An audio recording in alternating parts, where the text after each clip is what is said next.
کیونکہ دیکھیں بستر پر بھی موت آ جانی ہے، لیکن ارشد شریف والی موت جو ہے وہ کسی کسی کو ملتی ہے۔ نوجوان صحافی جو ڈیجیٹل میڈیا جرنلسٹ ہیں، انہوں نے یہ بات کہی کہ یہ ہمیں یوٹیوبر کہتے ہیں، اوئے یوٹیوبر، یہ ایک تانا تھا ایک سال پہلے تک، لیکن میں نے اس وقت بھی یہ بات کہی اور اب وہ بات سچ ہو گئی ہے ایک سال کے اندر پچھلے، کہ وہ سارے صحافی جو یوٹیوبر کا تانا مارتے تھے نا، اب ان سے بھی پوچھیں، چاہے ان کی عمر 50 سال ہے یا 55 سال ہے، ان سے بھی پوچھیں تو وہ کہتے ہیں میں بڑا ہو کے یوٹیوبر بنوں گا۔ باجوہ صاحب کے بارے میں بعد میں جو ہمیں پتہ چلا نا کہ ان سے بڑا گیمر کوئی نہیں تھا۔ 2018 کے الیکشنز میں اسٹیبلشمنٹ اور باجوہ صاحب کا کردار تھا، لیکن وہ کردار پی ٹی آئی کے حق میں نہیں بلکہ پی ٹی آئی کے خلاف تھا۔ آج نون لیگ والے اپنا قبلہ درست کر لیں تو وہ بھی پاکستان کی بقا کے ضامن بن سکتے ہیں، لیکن مسئلہ یہ ہے کہ آپ اپنا قبلہ درست کریں۔ ہمیشہ سے میرا یہ موقف رہا ہے کہ 9 مئی سے زیادہ قابل مذمت دن ہے ہی نہیں پاکستان میں۔ السلام علیکم، میرا نام ہے ایمن اور آپ دیکھ رہے ہیں نیوٹرل اوپینین پوڈ کاسٹ۔ آج کے جو ہمارے گیسٹ ہیں وہ آتھر بھی ہیں، وہ پولیٹیشین بھی ہیں، وہ رائٹر بھی ہیں، اور سب سے بڑی بات یہ کہ وہ ایک نوجوان صحافی ہونے کے ساتھ ساتھ یوٹیوبر بھی ہے۔ آج ہمارے ساتھ موجود ہیں مختوم شہاب الدین صاحب۔ السلام علیکم، کیسے ہیں آپ؟ میں بالکل ٹھیک ٹھاک، آپ کیسی ہیں؟ اللہ کا شکر ہے۔ مختوم شہاب الدین صاحب، اپنے بارے میں بتائیں، آپ کون ہیں، کہاں سے بلونگ کرتے ہیں، اور آپ کا فیملی بیک گراؤنڈ کیا ہے؟ دیکھیں، اپنے بارے میں بتانا سب سے مشکل سوال ہے اور اس کا جواب بھی بڑا مشکل ہوتا ہے، لیکن آپ کو بیسک اپنے بارے میں بتا دیتا ہوں کہ میرا تعلق سرگودا سے ہے، اور ایک ہمارا جو وہاں پہ نظام ہے وہ جاگیردارانہ نظام بھی ہے اور پیری فقیری کا نظام بھی ہے، اور اسی ماحول میں پلے بڑے ہیں، پیور پنجابی ہاؤس ہولڈ میں، اور ظاہری بات ہے we are proud of it. اور ابتدائی تعلیم تو میں نے سرگودا سے حاصل کی، پھر ایک بورڈنگ سکول ہے چاند باغ سکول، وہاں گیا میں۔ اس کے بعد میں نے، بہت سے لوگوں کو حیرانی بھی ہوتی ہے لیکن نسٹ سے انجینئرنگ کی، اور انجینئرنگ کے دوران ہی میں صحافت میں آ گیا سوشل میڈیا کے ذریعے۔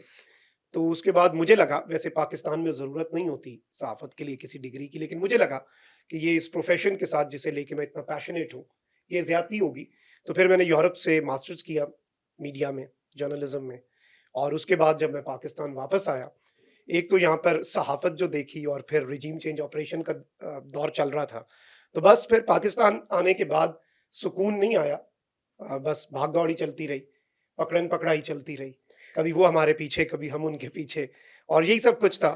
تو لیکن obviously we signed up for it۔ صحافت اتنی آسان نہیں ہے، اسپیسیفکلی ایک ایسے ملک میں جہاں پہ جمہوریت ایک ایسا کانسیپٹ ہے جو صرف آپ کتابوں میں پڑھتے ہیں۔ صحیح۔ اچھا، پچھلے کچھ عرصے سے آپ ٹرکی میں ہیں، اول تو آپ یہ بتائیں کہ آپ کتنا عرصہ بیرون ملک رہے اور وہاں پر آپ کیا کرتے تھے؟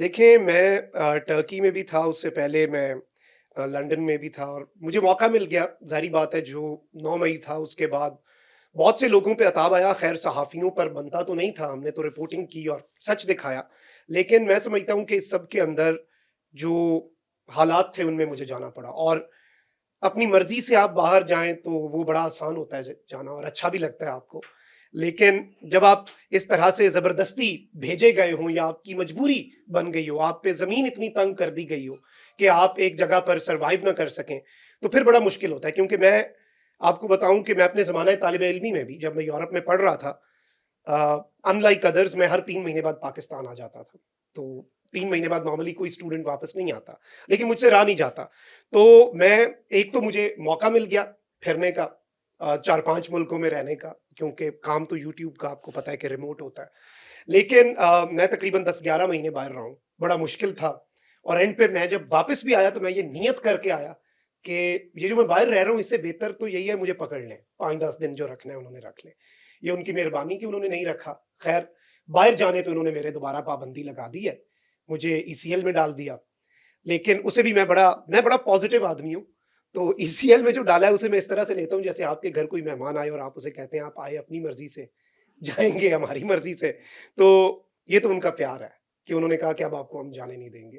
لیکن اوور آل میں سمجھتا ہوں کہ دیکھیں، صحافت جب آپ کرتے ہیں نا پاکستان جیسے ملک میں، تو یہ ایسے ہی ہے جیسے کوئی فوجی جوان ہے، وہ سرحد پہ جاتا ہے تو وہ یہ سوچ کے جاتا ہے کہ اسے گولی پڑ سکتی ہے، تو جب آپ صحافت کر رہے ہیں تو we have signed up for it, یہ کیسز، یہ جو کچھ بھی، دیکھیں 3 ہی آپشنز تھے اس سب کے اندر، اور آج کے دن تک بھی، آگے بھی، اور وہ تینوں آپشنز بڑے اچھے ہیں، کیونکہ دیکھیں بستر پر بھی موت آ جانی ہے، لیکن ارشد شریف والی موت جو ہے وہ کسی کسی کو ملتی ہے۔ تو ایک تو یہ ہے کہ آپ کو وہ مار دیں، آپ کو شہادت کا رتبہ مل جائے.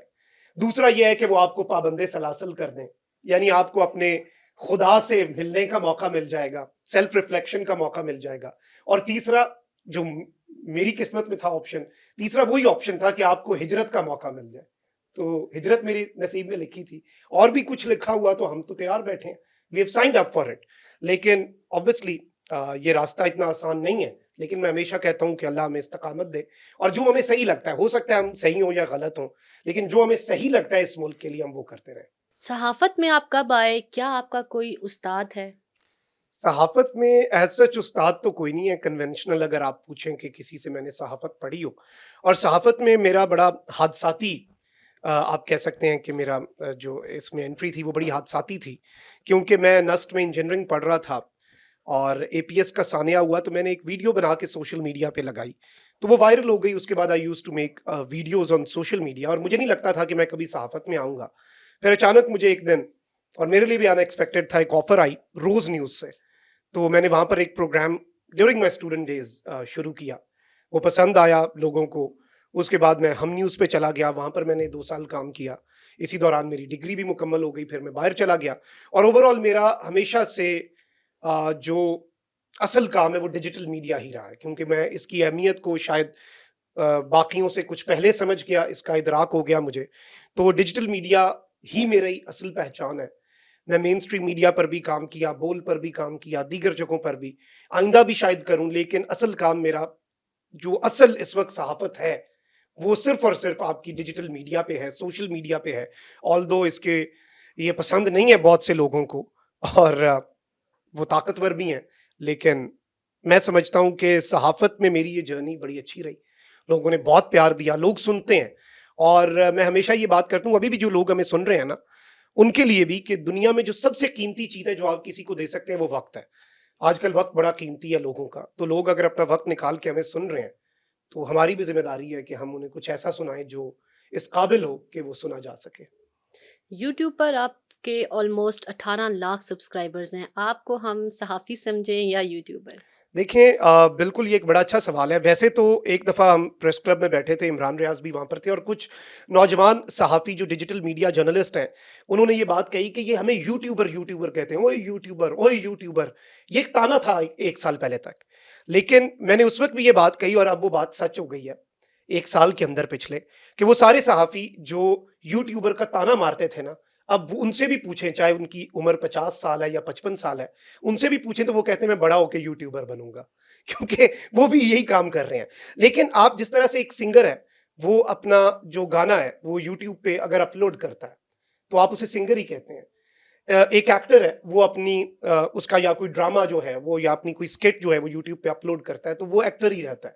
اسی طریقے سے کوئی لائر ہے، وہ لیگل ایکسپرٹ، لیگل اوپینین دے رہا ہے، یا کوئی ٹیچر ہے وہ ٹیچر ہی رہتا ہے.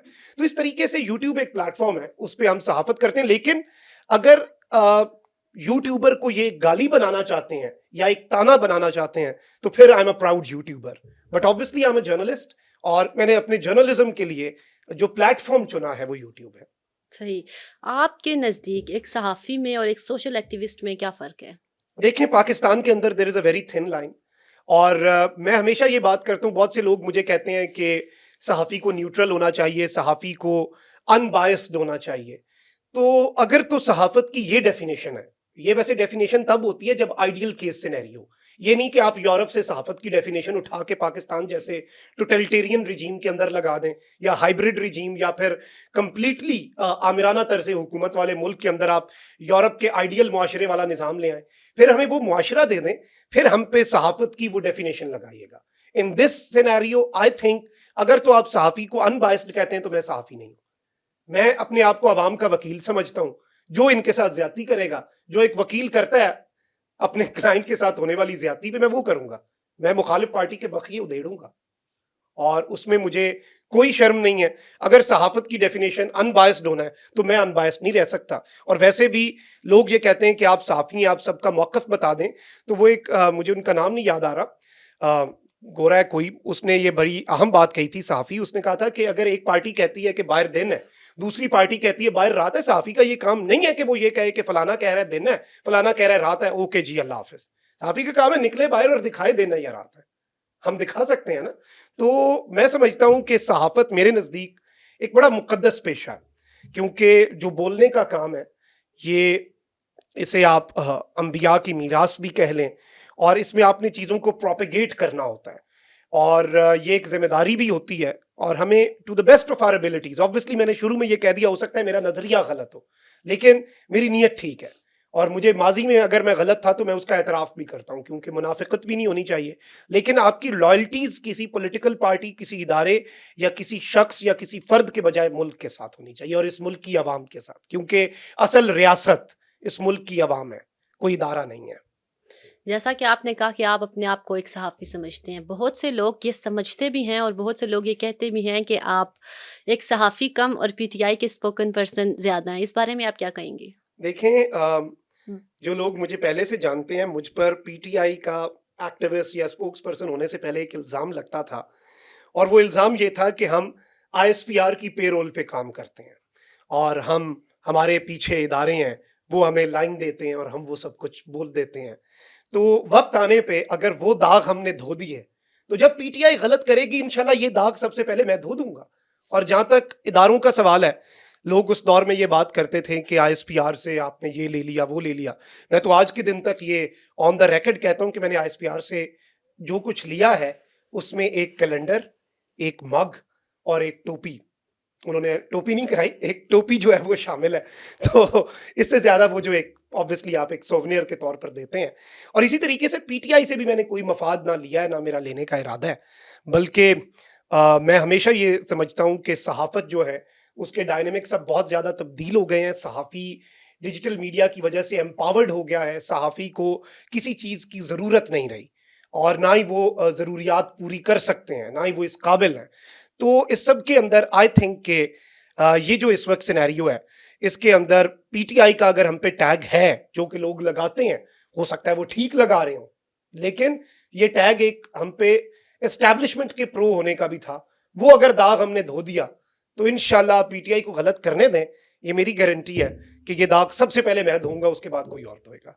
آپ کیا سمجھتے ہیں کہ کسی بھی صحافی کو کیا کسی سیاسی پارٹی کا حصہ بننا چاہیے؟ نہیں, بالکل بھی نہیں, صحیح سیاسی پارٹی کا حصہ نہیں ہونا چاہیے. نہیں ہونا چاہیے. اچھا, آپ نے کیا کبھی پی ٹی آئی کے سوشل میڈیا کے لیے کام کیا ہے؟ نہیں, میں نے پی ٹی آئی کے سوشل میڈیا کے لیے بھی نہیں, نہ ہی میں نے ففتھ جنریشن وارفیئر میں سوشل میڈیا کے لیے کام کیا. میں نے ہمیشہ سے انڈیپینڈنٹلی کام کیا ہے, اپنا کام کیا ہے, اور میرا پی ٹی آئی کی سوشل میڈیا ٹیم سے کوئی تعلق نہیں ہے, اور نہ ہی ایسا کوئی کہتا ہے, کیونکہ آبویسلی کوئی ایسا پروف بھی نہیں ہے, اور نہ میں نے ایسا کام کرنے کا ارادہ بھی نہیں ہے. کیا آپ نے پی ٹی آئی کے لیے کوئی ٹرینڈس کیے ہیں؟ نہیں, میں نے کبھی ٹرینڈس نہیں کیے.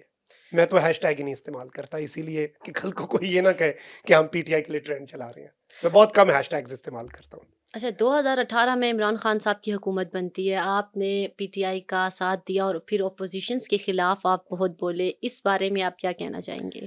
دیکھیں, میں یہ سمجھتا ہوں کہ جس طرح سے میں نے کہا کہ میں عوام کے ساتھ ہوں, یہ نیریٹو غلط ہے کہ ہم پی ٹی آئی یا عمران خان کے ساتھ ہیں. میں عوام کے ساتھ ہوں, میں عوام کی بات کروں گا. آپ عوام میں نکل جائیں اور رینڈم اپنی مرضی کے کسی علاقے میں پہلے 100 بندے سے پوچھ لیں, اگر تو میرے خیالات عوام کے خیالات کی نمائندگی نہ کریں, پھر میں قصوروار ہوں.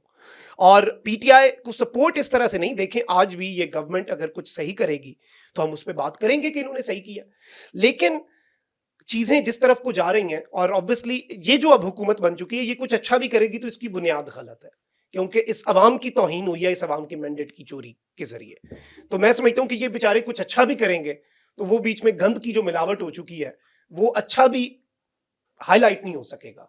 تو اس میں ویسے بھی میں یہ بات کہتا ہوں, ویسے ارباب اختیار کو یہ سمجھ آ جائے کہ پی ٹی آئی کی گورنمنٹ اگر آ جاتی, جو کہ لوگوں نے مینڈیٹ دیا, آئی ایم ایف نے بھی تسلیم کر لیا, سب سے زیادہ ووٹ پی ٹی آئی کو پڑے, تو یہ ایسے ہی ہے جیسے پسند کی شادی ہے. عوام نے پی ٹی آئی کو پسند کیا اور اس سب کے اندر اگر یہ شادی ہو جاتی تو پھر ان کی کوئی پرابلم بھی اگر ہوتی, اور جیسے پسند کی شادی میں آپ برداشت کر لیتے ہیں, لیکن زبردستی کی شادی جو پی ڈی ایم کے ساتھ طاقتوروں نے عوام کی کروا دی, اس میں وہ بیچارے کچھ اچھا بھی کریں گے تو یہ کڑتے ہی رہیں گے, کیونکہ ان کی مرضی سے نہیں ہوئی. تو یہ جو بسنا نہیں ہے یہ کام, یہ گھر چلتا ہوا نظر نہیں آ رہا, اور یہ کمپنی چلتی ہوئی نظر نہیں آ رہی. 2018 میں جو عمران خان صاحب کی حکومت بنی, آپ کو کیا لگتا ہے کہ کیا وہ واقعی میں الیکشنز کے تھرو ہی بنی، یا پھر اس کو جو باجوہ صاحب ہیں، عمران خان صاحب کو حکومت میں لانے میں ان کا کوئی باجوہ کردار ہے؟ صاحب کے بارے میں بعد میں جو ہمیں پتہ چلا نا کہ ان سے بڑا گیمر کوئی نہیں تھا. باجوہ صاحب ایسی گیمیں کرتے تھے کہ کسی کو سمجھ بھی نہیں لگنے دیتے تھے. مطلب ایک ہی وقت پہ وہ پرویز الہی کو کہہ رہے ہیں تم اپنے 3 بندے لے کے عمران خان کے پاس چلے جاؤ, شجاعت حسین کو کہہ رہے تھے کہ تم اپنے 3 بندے 4 لے کے تم پی ڈی ایم میں چلے جاؤ. مجھے لگتا ہے کہ 2018 کے الیکشنز میں مداخلت ہوئی. 2018 کے الیکشنز میں اسٹیبلشمنٹ اور باجوہ صاحب کا کردار تھا, لیکن وہ کردار پی ٹی آئی کے حق میں نہیں بلکہ پی ٹی آئی کے خلاف تھا. میں آپ کو اس کی وجہ بتا دیتا ہوں.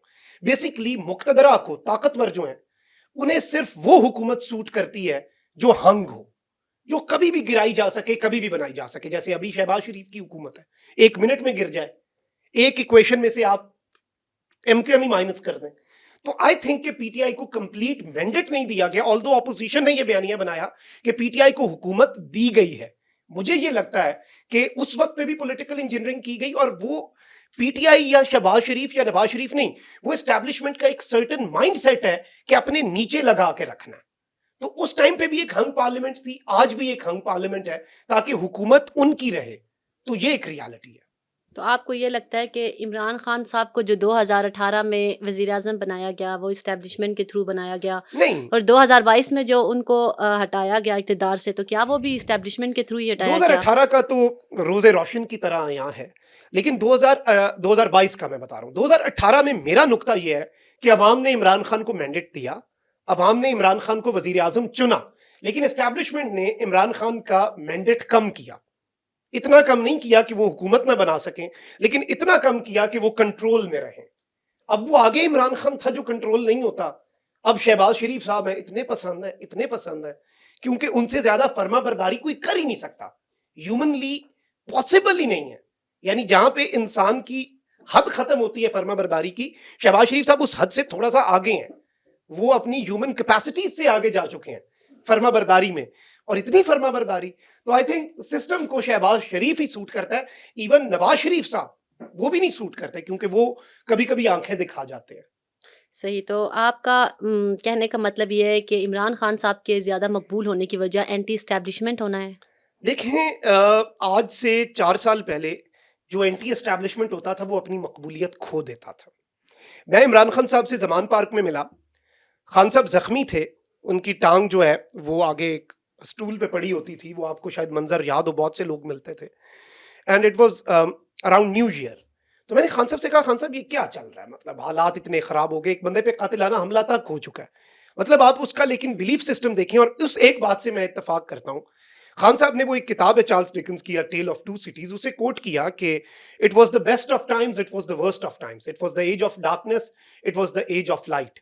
بیسیکلی خان صاحب یہ کہنا چاہ رہے تھے, اور انہوں نے بعد میں ایکسپلین کیا کہ تمہیں یہ لگ رہا ہے کہ پچھلے 2 سال ملکی تاریخ کے بدترین سال تھے, میری حکومت گری, باجوہ کی مداخلت, اور اس کے بعد قاتلانہ حملہ, یہ سب کچھ. لیکن عمران خان نے یہ بات کہی اور انہوں نے اسے ایک ڈفرنٹ پرسپیکٹو دیا. انہوں نے یہ کہا کہ مجھے لگتا ہے کہ یہ 2 سال پچھلی ملکی تاریخ کے بہترین سال تھے. وہ بہترین سال اس لیے تھے کہ میری آنکھوں پہ بھی مطالعہ پاکستان کی پٹی تھی, اور میجورٹی عوام کی آنکھوں پہ بھی مطالعہ پاکستان کی پٹی تھی. جنرل قمر جاوید باجوہ کا ہمیں شکریہ کرنا چاہیے, جیسے ایک ہیش ٹیگ چلا تھا تھینک یو راہیل شریف اس دور میں, تو اب بیسکلی ایک اور ٹرینڈ چلانا چاہیے تھینک یو قمر جاوید باجوہ.